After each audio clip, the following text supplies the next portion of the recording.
సుందరారెడ్డి గారు, dividend income మీద survive కావాలి అంటే ఏ విధంగా ప్లాన్ చేసుకోవాలి? అదేవిధంగా ఎటువంటి పారామీటర్స్‌ని తప్పనిసరిగా పరిగణలోకి తీసుకోవాలి అంటారు? అంటే ఓవరాల్‌గా మన పోర్ట్‌ఫోలియోలో ఒక డివిడెండ్ ఎంపైర్‌ని ఏ విధంగా బిల్డ్ చేసుకోవాలి?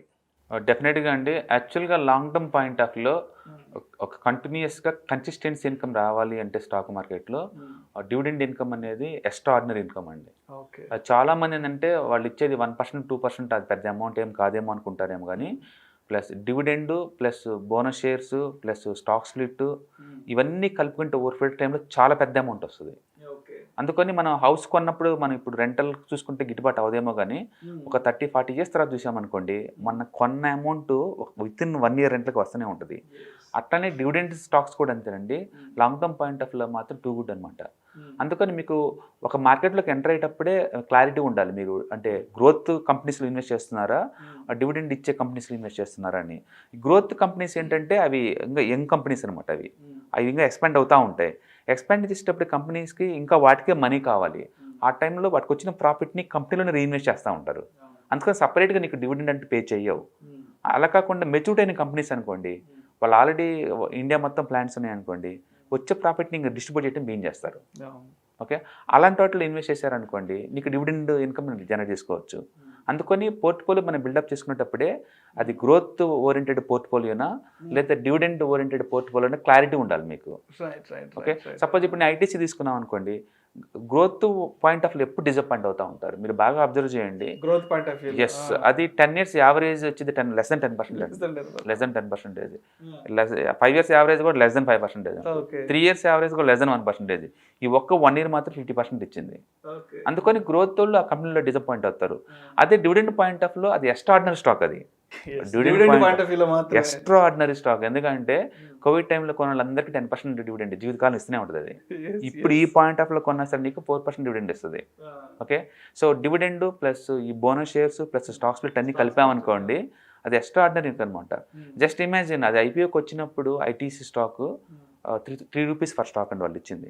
ఆ టైంలో ఎవరైనా ఒక 10,000 కనుక పెట్టుంటే వాళ్ళకి వచ్చిన స్టాక్స్ అప్పుడు 3,333 ఏమో. వాళ్ళు ఎవ్రీ 5 ఇయర్స్కి ఒకసారి 1:2 ఉన్నది 2:1 బోనస్ ఇచ్చుకుంటూ పోతుంటారు. అలా ఇచ్చుకుంటూ స్ప్లిట్ అయిన తర్వాత ఇప్పుడు కరెంట్ కంటెస్ట్లో చూస్తే ఆల్మోస్ట్ 13 lakhs స్టాక్స్ అయినాయండి. 13 lakhs. వాళ్ళు ఈచ్ స్టాక్ 12 రూపీస్ ఇస్తారండి డివిడెండ్. ఈ ఇయర్ ఇచ్చింది 12 రూపీస్ ఇచ్చారు. అంటే 12 rupees into 13 lakh stocks is equal to 1.4 crore అండి per annum. Dividend income 1.4 crore. చూస్తానికి 3% డివిడెండ్‌లా కనపడొచ్చు. బట్ అప్పుడు కొన్నోళ్ళకి చాలా కనపడుతుంటది అది. అందుకని డివిడెండ్ వాళ్ళందరూ కూడా చాలా పేషెన్సీ ఉన్న ఇన్వెస్టర్స్ అండ్ లాంగ్ టర్మ్‌లో చూస్తారు వాళ్ళు. అది 1 డేకి, 2 డేకి, 1 వీక్ చూడరు. అందులో స్టాక్ మార్కెట్ వాలటిలిటీకి అసలు వాళ్ళు షేక్ అవ్వరు. మార్కెట్‌లో వాలటిలిటీని పాజిటివ్ తీసుకొని పడ్డప్పుడు ఇంకా ఎక్కువ కొంటా ఉంటారు. అందుకని ఎక్కువ డివిడెండ్ వస్తూ ఉంటది. అందుకని మీకు ఒక ఒక 5% నుంచి 10% మధ్య డివిడెండ్ పర్ యానం కావాలి అంటే ఇండియన్ స్టాక్ మార్కెట్‌లో ఈ పాయింట్ ఆఫ్ టైమ్‌లో కూడా మీకు 30, 40 స్టాక్స్ ఉంటాయి. 30, 40 స్టాక్స్. సపోజ్ ఒక 50 లక్షలు పెట్టి మీరు ఇల్లు కొన్నారు. రెంట్‌కి ఇచ్చారనుకోండి, మీకు 0.3% కన్నా ఎక్కువ వడ్డీ గిట్టుబాటు అవ్వదు. 0.3 లేదా 0.4 అంతే మాక్సిమం. అదే స్టాక్ మార్కెట్‌లో ఇన్వెస్ట్ చేశారనుకోండి, మనతో పని లేదు. ఈ మెయింటెనెన్స్ వర్క్ లేదు, ఈ గవర్నమెంట్ ఫీజులు ఏం అవసరం లేదు. నిరంతరం డివిడెండ్ ఇస్తూనే ఉంటాయి ప్యాసివ్ ఇన్కమ్ లాగా. ఇలాంటి బెటర్ అనమాట. అలాంటి వాళ్ళకి ఇల్లు కట్టి రెంట్‌లకి ఇచ్చే బదులు ఈ డివిడెండ్ ఇచ్చే కంపెనీ ఇన్వెస్ట్ చేయడం ద్వారా నీకు ఎక్కువ ఇన్కమ్ జనరేట్ చేసుకోవచ్చు. అసలు మెయింటెనెన్స్ వర్క్‌తో మన పని లేదు కదా! జీరో మెయింటెనెన్స్ కదా! అందుకని లాంగ్ టర్మ్ పాయింట్ ఆఫ్‌లో మంచి ఇన్కమ్ జనరేట్ చేసుకోవచ్చు అనమాట. ఇండియాలో ఈ డివిడెండ్ ఇచ్చే కంపెనీస్ మనం అనుకున్నట్టే ఈజీగా 30, 40 కంపెనీస్ ఉంటాయండి. అంటే పర్టికులర్‌గా 5% అని అబోవ్ ఇచ్చేవి మాత్రం ఒక 20, 30 దాకా ఉంటాయి. ఏదైనా మీరు డివిడెండ్ కోసం మార్కెట్‌లోకి చూసేటప్పుడు మాత్రం కొన్ని పారామీటర్లు ఖచ్చితంగా కన్సిడర్ చేయాలి. డివిడెండ్ హిస్టరీ చూడండి. అంటే కంటిన్యూయస్‌గా కన్సిస్టెన్సీగా డివిడెండ్ ఇస్తున్నారా లేదా? గత 10 ఇయర్స్ నుంచి. ఇస్తే ఎంత పోర్షన్‌లో ఇస్తున్నారో చూసుకోవాలి. రెండోది డివిడెండ్ ఎప్పుడు కూడా ఫేస్ వాల్యూ మీద డిక్లేర్ చేస్తారు. ఇప్పుడు ఫేస్ వాల్యూ 10 రూపీస్ అనుకోండి. కంపెనీ వాళ్ళు 100% డివిడెండ్ ఇస్తున్నాము అంటే వాళ్ళు ఇచ్చేది 10 రూపీస్ అనమాట నీకు. అందుకని ఫేస్ వాల్యూ మీద తెలియదు. రెండోది dividend pay out. Dividend pay out ఎప్పుడు ఈపీఎస్ మీద ఇస్తారు. సపోజ్ ఎర్నింగ్ పర్ షేర్ ఒక షేర్‌కి వచ్చి నెట్ ప్రాఫిట్ 10 రూపీస్ అనుకోండి. వాళ్ళు 100% డివిడెండ్ పే అవుట్ అన్నాడు అనుకోండి, అంటే మొత్తం ఈపీఎస్ నీకు ఇస్తున్నాడు అన్నట్టు లెక్క అనమాట. అలా కాకుండా ఓన్లీ 10% అన్నాడు అనుకోండి, మనకి ఇచ్చేది ఓన్లీ 1 రూపీ అనమాట. సో డివిడెండ్ పే అవుట్ అంటుంది దాన్ని. తర్వాత డివిడెండ్ ఈల్డ్ అండి. డివిడెండ్ ఈల్డ్ అంటే కంపెనీ వాళ్ళు ఇచ్చే డివిడెండ్ ఈ పాయింట్ ఆఫ్ నేను స్టాక్ కొంటే ఎంత వర్త్ నాకు ఇది వడ్డీ రూపంలో. ఎక్కువ మంది మనం చూసేది డివిడెండ్ ఈల్డ్ ఫార్మాట్లో చూస్తాం. డివిడెండ్ ఈల్డ్ ఫార్మాట్లో ఇస్తాం. అది ఈజీ అనమాట. ఎందుకంటే పేసి వాల్యూ కొన్ని స్టాక్స్కి 1 రూపీ ఉంటుంది, 5 రూపీస్ ఉంటుంది, 10 రూపీస్ ఉంటుంది, కన్ఫ్యూజ్ అవుతుంటాం కాబట్టి డివిడెండ్ ఈల్డ్ అనుకోండి హెడేక్ ఏం లేదు. డైరెక్ట్గా ఇది ఇప్పుడు ఈ స్టాక్ నేను కొంటే నాకు ఇంత వడ్డీ గిట్టుబాటు అవుతుందని క్లారిటీ ఉంటుందన్నమాట. అందుకని డివిడెండ్ ఈల్డ్ ఫార్మాట్లో మనం చూసుకోవచ్చు.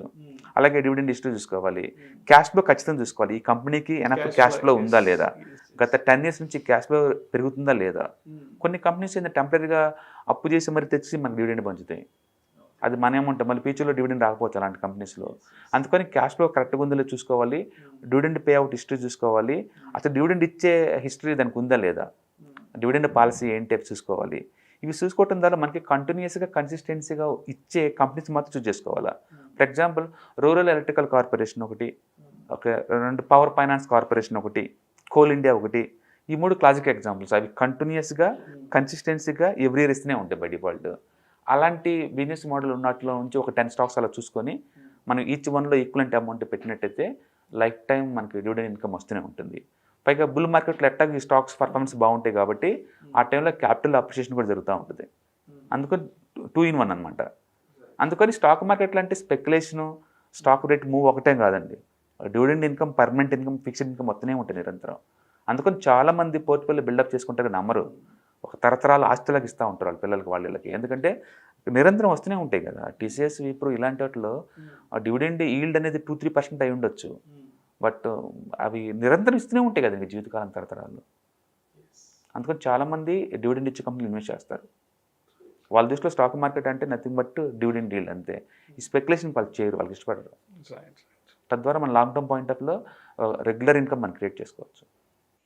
Thank you sir. Thank you so much Sundarareddy గారు. డివిడెండ్ ఇన్కమ్ మీద మనం సర్వైవ్ అవ్వాలంటే ఏ విధంగా ప్లాన్ చేసుకోవాలి, అదేవిధంగా ఒక డివిడెండ్ ఎంపైర్కి సంబంధించిన పోర్ట్ఫోలియోని ఏ విధంగా బిల్డ్ చేసుకోవాలి అనే అంశం గురించి ప్రేక్షకులకు మేము విశ్లేషణ ద్వారా చాలా చక్కగా వివరించారు. Thank you so much sir. Thank you sir.